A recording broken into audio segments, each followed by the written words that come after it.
कलरा पत्र bitter melon leaves स्वास्थ्य पई एक वरदान सदृश। एहार पिता स्वाद जोगु अनेक एहाकु पसंद करती नहीं, किंतु एहार औषधीय गुण अतुलनीय। तले एहार पोषक तत्व एवं विभिन्न रोगरु मुक्ति पई एहार व्यवहार विषय रे आलोचना करागला। 1 पोषक तत्व न्यूट्रिटिव वैल्यू। कलरा पत्र रे भरपूर मात्रा रे जीवसार एवं खनिज लवण रही थाए। विटामिन एथिरे विटामिन ए, सी एवं बी कॉम्प्लेक्स अधिक परिमाण रे थाए।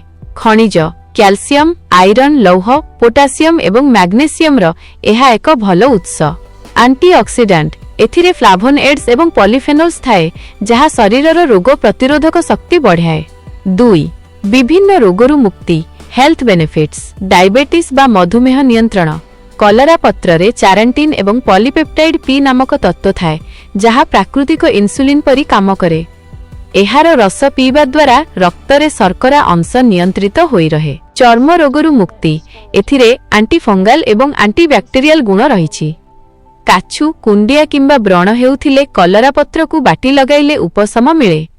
एहा रक्त को सफा करिबारे मध्य सहाय्य करे। ज्वर एवं काश कलरा पत्र रस को महू सहित मिसाई सेवन कले पुरुणा काश, आज्मा एवं साधारण ज्वररु मुक्ति मिलिथाए। कृमिनाशक छोट पिलांक पेटरे कृमि समस्या थिले अल्प परिमाणर कलरा पत्र रस पियाइबा द्वारा कृमि मरि जाआंती। लिभर सुरक्षा एहा लिभर रु विषाक्त पदार्थ बाहर करिबारे सहाय्य करे।